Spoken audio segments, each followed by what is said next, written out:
welcome to another Bimmer Fixer video, and in this video I'm going to be showing you how to change your track rod ends on your BMW 5 Series e60 and e61.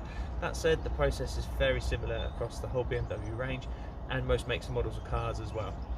So the symptoms that you'll have if your track rod ends have gone bad or need replacing are you'll get a knocking. So when you go over bumps you'll hear knocking from the front end. Also you'll have vague steering, so you'll get an excess play in the steering and also knocking as well when you do that. You'll notice that the handling's off as well, so it won't be as sharp as it should be.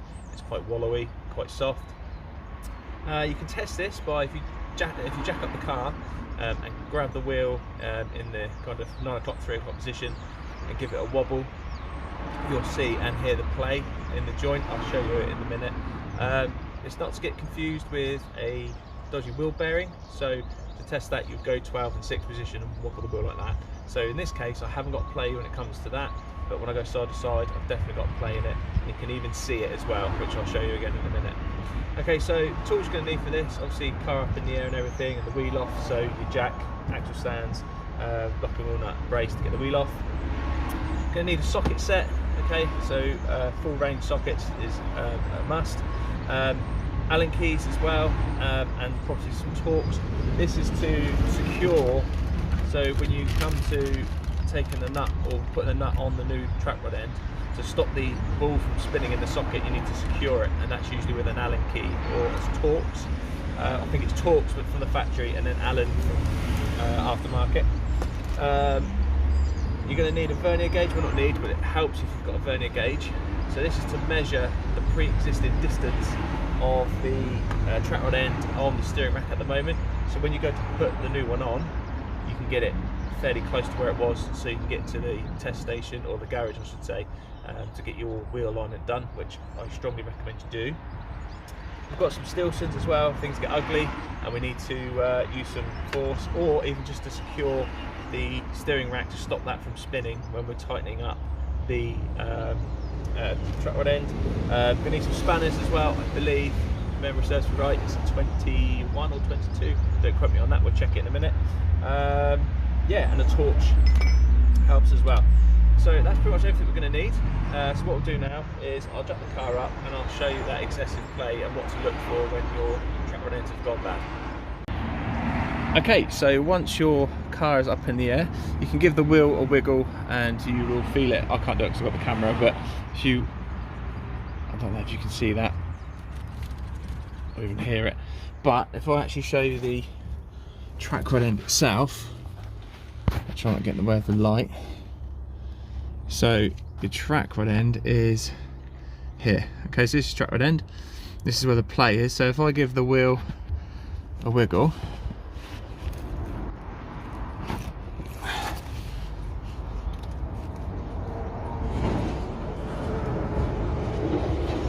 see that, there you go.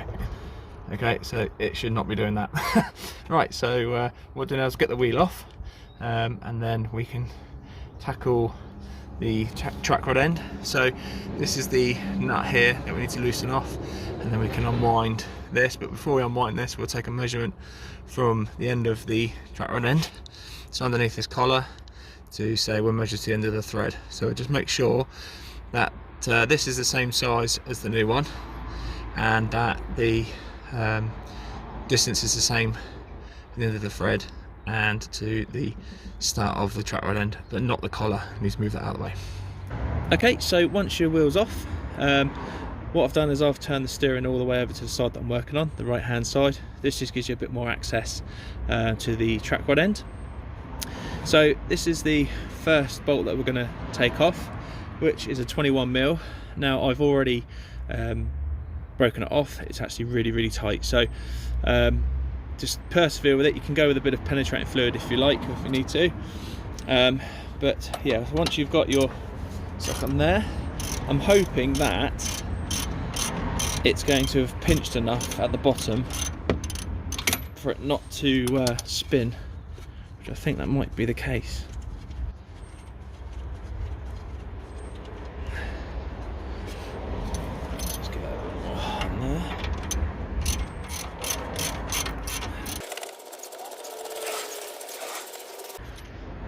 Right, so that should now come off. Okay, so once your nut's removed, if you just pull you might need to give it a bit of a tap, but if you're lucky, you can just pull the hub around a bit. There we go.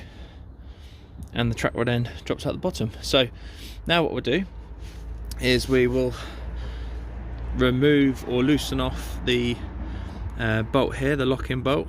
Then we can move that collar up, and then we'll take a measurement from the end of the thread, which is just there, and the end of the track rod end. Okay, so that's the nut loosened off. What I had to do was grip the track rod end with the Stilsons, these, and then use the spanner to loosen the nut off. If you are stuck for a big enough spanner, you can use the Stilsons on that nut. You can pop the track rod end back into the hub assembly and use the Stilsons. I don't recommend it, because what you can do is you can round this off, and you really don't want to be doing that. Same with adjustable spanner.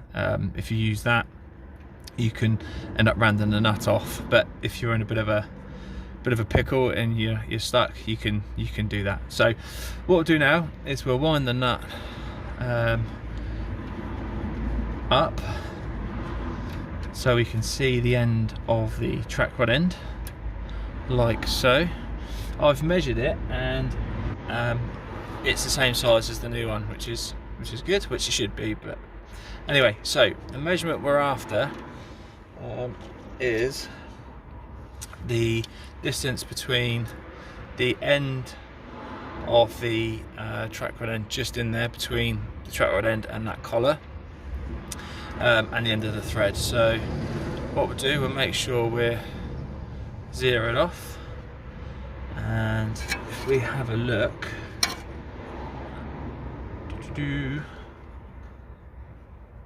so the end of the track rod end there,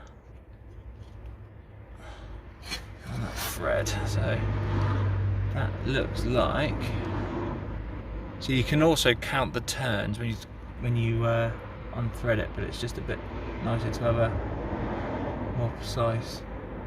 So that there is 39.8, I reckon. Thereabouts. Yeah, we'll go with 39.8. Okay, so now what we'll do, we'll unwind the track rod end, and then we'll wind the new one in.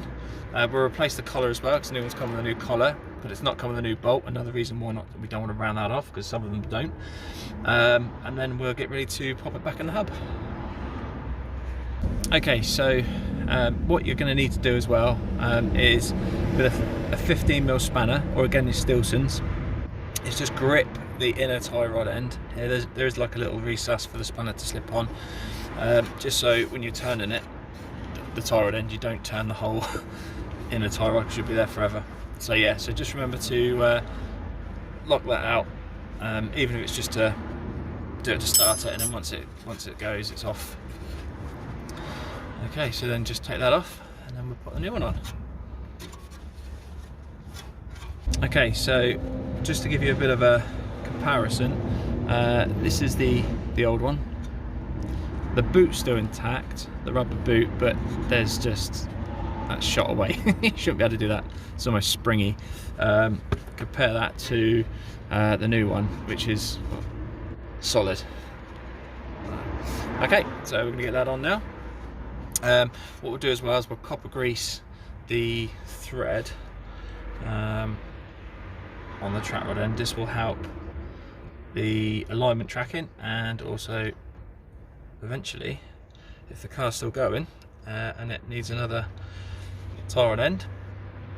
So once that's on, pop your new collar on, making sure you get it the right way around. So as you can see, the inside there's concaved. That's the size you want sticking out towards the side of the car. So pop that in, and then we get our new track rod end,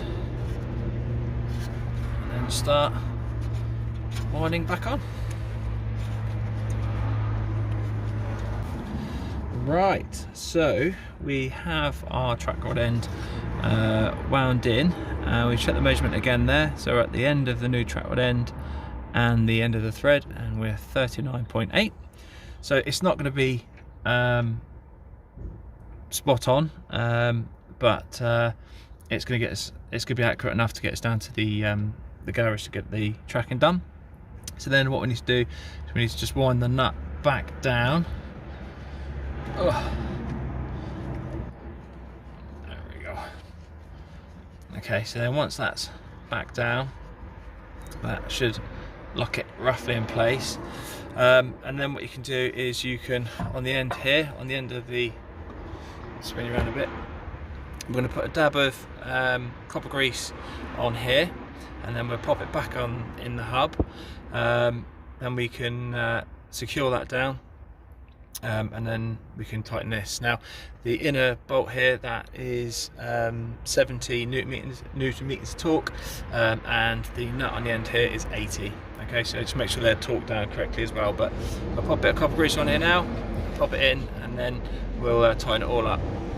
To help tighten it up, there's a little recess here in the end, which is for an Allen key, which I do believe is I think it's a 6mm. Yeah, 6mm. So once that's back up through the hub, you can pop your Allen key in the end there, once your nut's on, to stop the ball and socket from spinning, so it allows you to torque it up properly. Okay, so we'll do that now. Okay, so we will pop a dab of copper grease on there, and we'll just do a few dabs around there as well. This just helps with the friction, and then we can pop that. It might need a bit of manipulating around.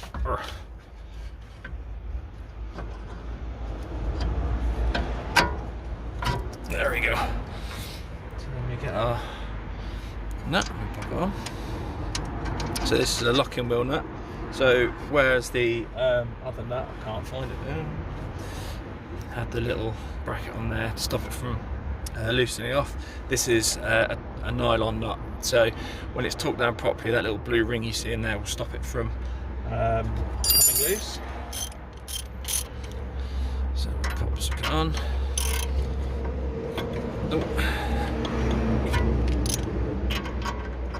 Oh, that's interesting. Okay, so it was 21 to come off, and I reckon that's a 22 going back on. Yeah. There we go.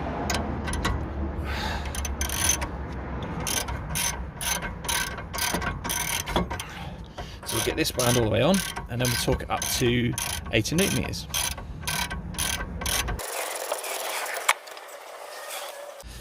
Okay, so it started to spin the whole ball and socket now, so we need to pop in our 6mm Allen key, and then we need a 22mm spanner. A ring spanner would be even better, but for the life of me cannot find where my ring spanners are gone.